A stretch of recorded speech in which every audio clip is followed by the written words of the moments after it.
This week, Jim Carrey and Renee Zellweger are romantically challenged in Me, Myself, and Irene. Some cooped-up hens cry foul in Chicken Run. And Mel Gibson is a reluctant hero in the Revolutionary War epic, The Patriot.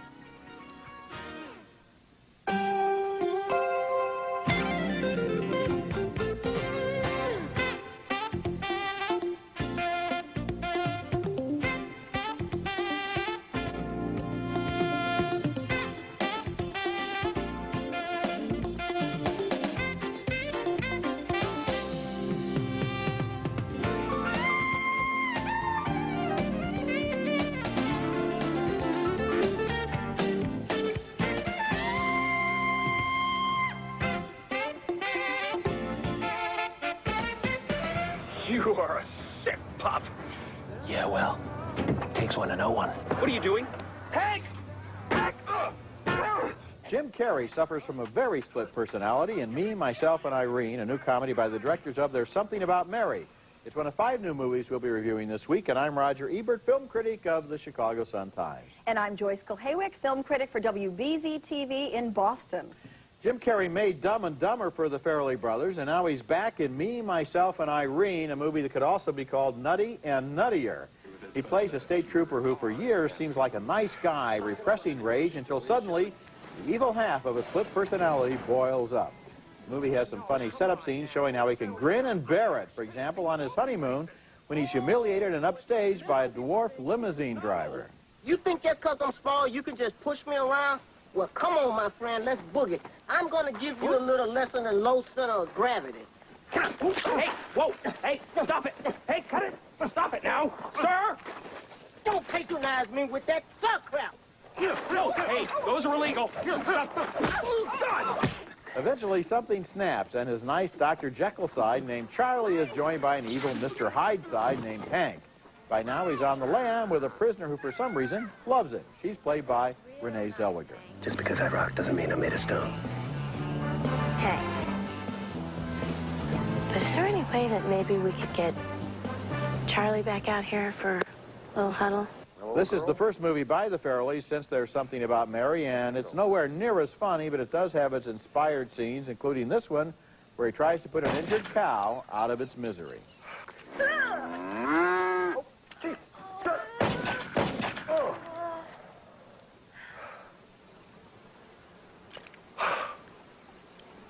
Oh.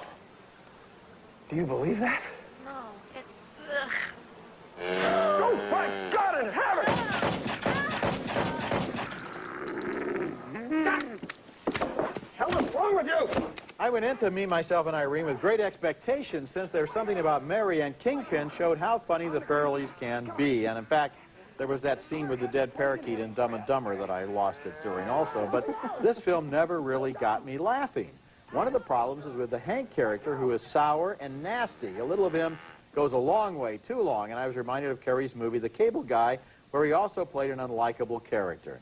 A lot of the jokes are based on offending people in this movie, which would be okay if they were funny, but an entire sequence involving an albino waiter doesn't contain one single laugh. It's just embarrassing and kind of sad, so thumbs down from me. I agree. Thumbs down for me. And, you know, a disappointed thumbs down for me. I come from Farrelly Brothers territory. I mean, I loved Kingpin.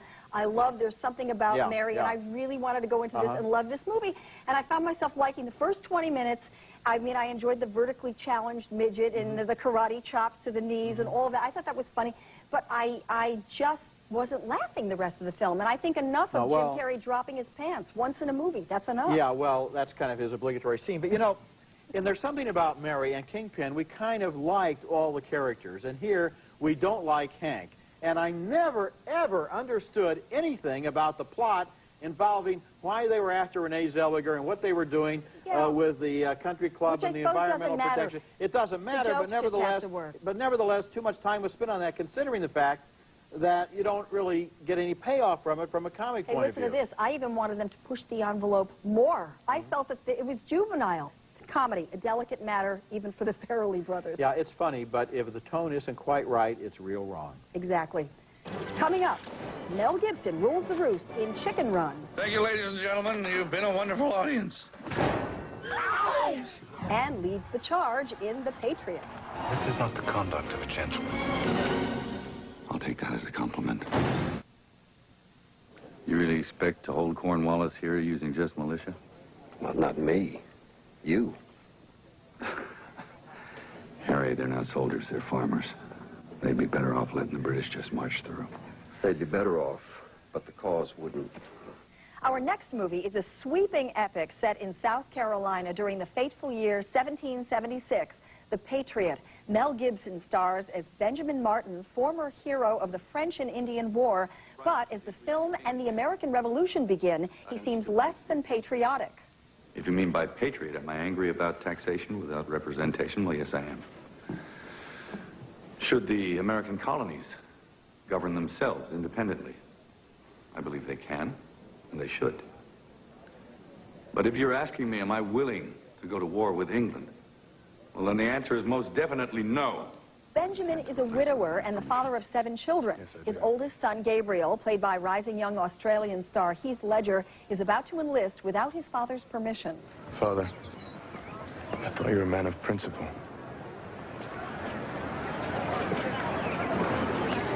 When you have a family of your own, perhaps you'll understand. When I have a family of my own, I won't hide behind them. After reluctantly joining the conflict, Benjamin takes on a sadistic British officer played by Jason Isaacs. They've already had one deadly encounter. You know, it's an ugly business, doing one's duty. But just occasionally, it's a real pleasure. Before this war's over, I'm going to kill you. Why wait? The Patriot hooked me from its opening voiceover, hinting at Benjamin Martin's tortured past, to its golden shots of him at home with his family. Gibson is believable and moving as a haunted man ready to explode.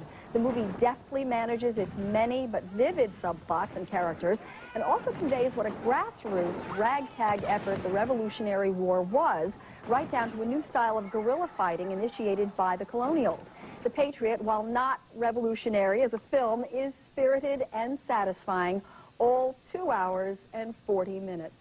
I'm pretty much in agreement with you. I enjoyed this film, too. It doesn't have a whole lot of history in it, and maybe that's good because American audiences, for some reason, don't like Revolutionary War films. In fact, Jack Warner of Warner Brothers once told his writers department in a famous line, "Don't send me any more pictures where they write with feathers."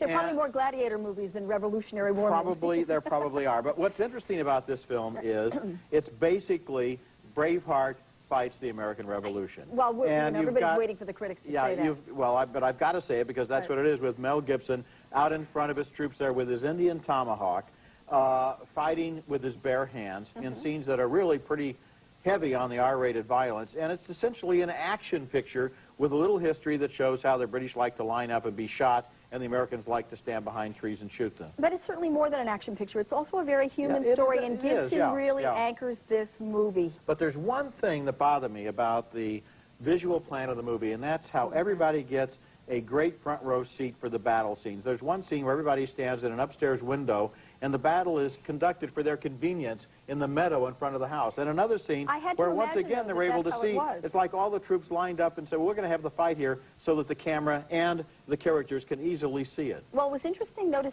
see that this is probably how a lot of these battles were fought, which is right here. And that's one of the things I really liked about this movie, that the battle was right here in our own backyard. Well, it's a good film. Okay, when we come back, chickens stage a desperate bid for freedom in Chicken Run.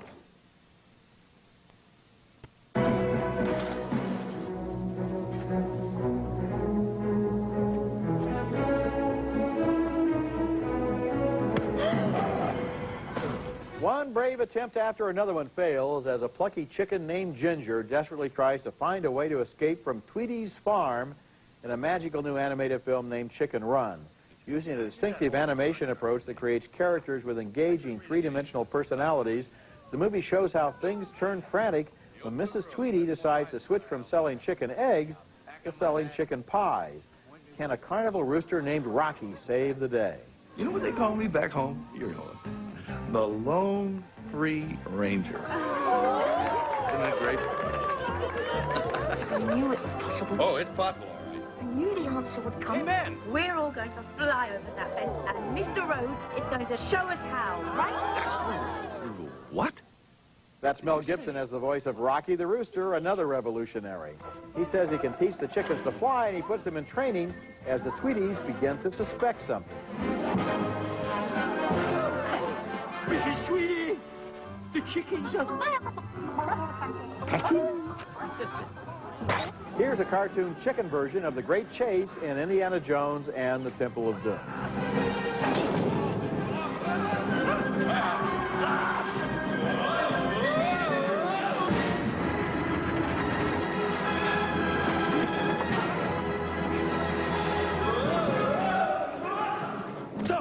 Get it?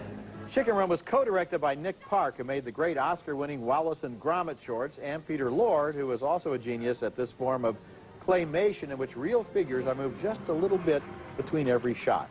The movie reminded me of Babe, with its mixture of whimsy, adventure, and sweetness, and reality, because just as Babe's fellow pigs go off to the sausage factory, the chickens here face a very real chopping block, and that adds urgency to their escape schemes. In a summer with a lot of inspired animation, here's another example of how this art form creates wonderful new worlds. I really like this movie. I loved Chicken Run. I thought this was so funny. From the opening shot of the chicken foot, I was laughing. Chickens are funny. And I love that you could tell what the chickens were thinking and what their emotional states were just based on, like, the move of an eyeball or the flick of a feather. And Mrs. Tweety's dress had all these, like, chicken feet all over in the pattern. It was so good. I love that it was about vision, about perseverance, about hard work. I loved all the references to everything from Sweeney Todd to Stalag 17. And I love that I could sit there with my 6-year-old and enjoy this movie and even have the beginning of a philosophical conversation with her about what came first, the chicken or the egg. Yes, because, which the chickens also are kind of baffled by. Of course. Yes, this is a great movie for kids because the chickens are extremely likable, and you really are rooting for them. And I loved everything about this movie. One thing I want to mention, though, we talk about claymation. Now, the original claymation movies involved pieces of clay that were actually modeled between every shot. You could almost see the thumbprints. But what they've done here is kind of next generation. They make a little articulated skeleton, and they cover it with plasticine, and then they have kind of a latex skin so that the creatures actually look more like the Toy Story 3D animation than they look like the old-fashioned claymation. Yet at the same time, what claymation gives you is true 3D because those are real characters who are there, not just drawings. It makes it more fluid and more dimensional at the same time. Our next movie, For Dessert, the re-release of the late Louis Buñuel's 1972 Oscar-winning comedy, The Discreet Charm of the Bourgeoisie. The new version has been restored, retranslated from the original French, and features the creme de la creme ensemble cast. Buñuel here mischievously torments his characters, 6 friends who continually try to have dinner together but never get to eat. Mais qui peut venir à cette heure-ci? Rosalie, allez ouvrir, je vous prie.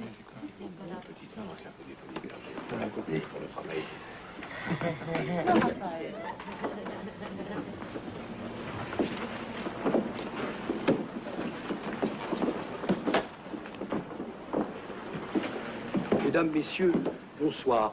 Veuillez nous excuser. And again, the famished group finds itself about to have dinner, only to be surprised by more than the rubber chicken. Qu'est-ce que c'est que cette plaisanterie?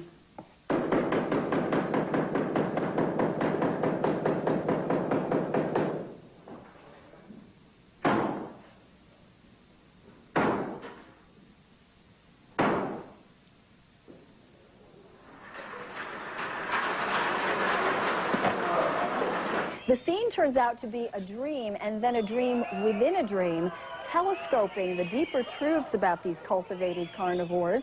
As they float between fantasy and reality in search of a good leg of lamb, Buñuel happily skewers these overripe epicures, from middle-class housewives to diplomats and clergymen, with his sharp observation of their pretensions and fetishes for food, sex, and all manifestations of good taste.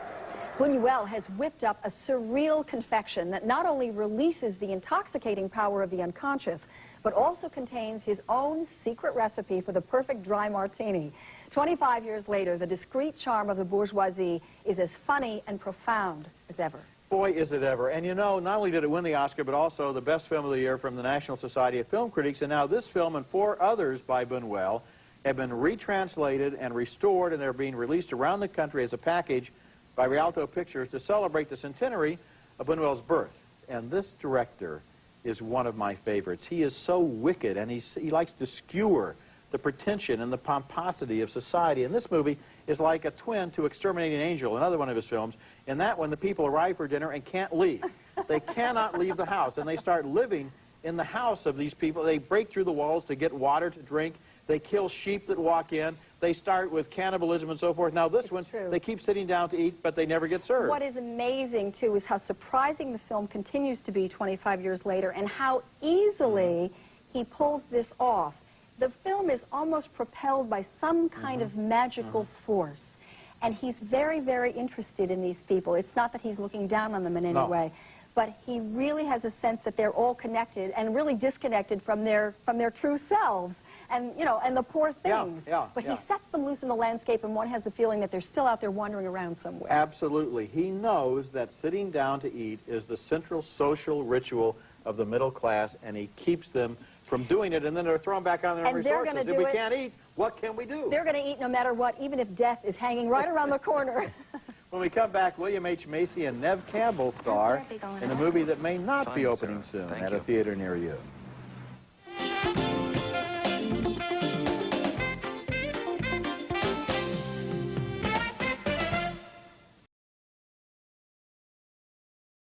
At this year's Sundance Festival, I really admired a film by Henry Brommel named Panic. It stars William H. Macy as a married man who's gone into the family business. And what is the family business? Well, both he and his dad, played by Donald Sutherland, are professional hitmen. Now Macy's not sure he likes this line of work. He's always been under his father's thumb. Just who exactly is our current client? You know better than to ask me that. I'm curious, that's all. You don't know what I know. I don't know what you know. I can't hurt you. You can't hurt me. I'm just wondering what the guy did that the client, you know, wants him taken care of. Plausible deniability, Alex. That's the key. Otherwise, what we'd have on our hands is an insecure operation. Macy goes to a psychiatrist for help and encounters in the waiting room a seductive young woman played by Nev Campbell, who is big trouble. So you're married? Yes. Children? Yes, a boy, Sammy. He's 6.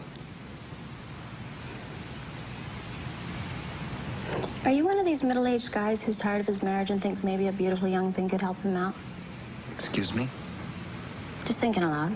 Nev Campbell plays him masterfully in that scene. I expected Panic to open in theaters after I saw it at Sundance, but now the Washington Post says it's going to go straight to cable. Well, why wouldn't such a sharp-edged and wicked comedy get a theater run? I talked to the distributors, Artisan, and they said they made their decision after one focus group didn't like it. This is a sad example of the tyranny of mediocrity. Panic isn't for focus groups. It's for you and me and you and other moviegoers who like films that don't fit into safe and predictable focus group mentalities. We deserve to see Panic on the big screen, and we should start a movement right now for smarter focus groups. I'm with you there, actually. You know, I did happen to see Panic at Sundance, and though I wasn't as enamored of the film as you were, I thought the whole Nev Campbell subplot didn't really quite I loved her the best. I thought she was good, but whatever. I think that, you know, the point is that these movies deserve to find their own niche, and it shouldn't be preordained. And I think that, you know, we're sort of being victimized by this big blockbuster mentality where the big film has to be on 4 screens at your local multiplex. I wish that Robert Redford would pursue his idea of establishing a series of independent movie theaters, a chain of independent theaters that would allow these movies to be seen the way they should be seen. Well, of course, Landmark does have a chain of theaters out there, and the Shooting Gallery has this special series of movies that they're trying to promote. But, you know, the lesson is, in our society today, no movie is too stupid to be released nationally, but many movies are too smart. We'll be right back.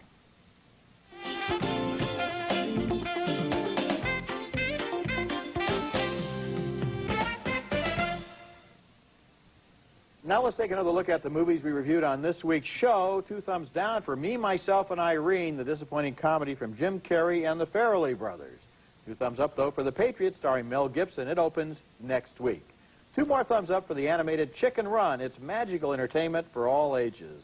And finally, 2 more thumbs up for the re-release of Buñuel's The Discreet Charm of the Bourgeoisie, and that's part of a Buñuel package that'll be playing around the country, so look for it in your local listing. That's right, and I am very excited about the idea of people rediscovering that movie. There are lots of surprises here. And Chicken Run, check that out and bring your kids. It's a kick. It's charming. And look for my new book called I Hated, Hated, Hated This Movie. Remember, you can hear our reviews on ebert-movies.com, both Joyce and myself, and you can read my print reviews at suntimes.com/Ebert. Next week, more new movies, including George Clooney and Mark Wahlberg confronting the perfect storm. And also the return of Moose and Squirrel and the adventures of Rocky and Bullwinkle. That's next week, and until then, the balcony is closed.